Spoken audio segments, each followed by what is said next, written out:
eiland een eilandje was, woonde daar een koppeltje. We weten het nu nog maar pas. In een klein huisje tussen groen en tussen bomen. Het was er eng, ze durfden bijna niet buiten komen. 'S Nachts hoorden ze allemaal rare geluiden, het spookte daar. Hele nachten lagen ze wakker, het deed er heel raar.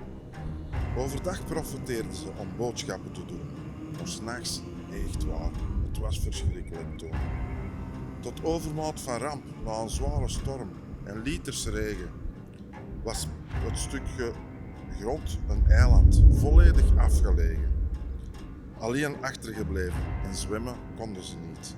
Ze bleven daar hopeloos achter, overmand door verdriet. Niemand die ook maar wist dat ze er zaten. Alleen geesten en spoken. Honderden jaren gingen voorbij, tot op een zekere keer wat wandelaars het eiland passeerden en een oudere heer erover begon dat zijn overgrootvader had verteld.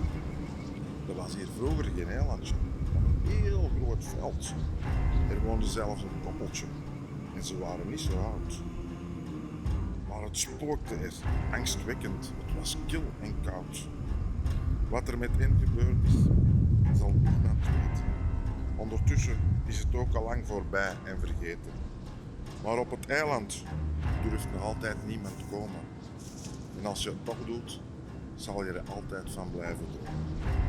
Want spoken, ja, geloof me vrij, dat doet het er nog altijd. Denk dus goed na, voordat je aan de oversteek bent. Ik wens jullie het allerbeste.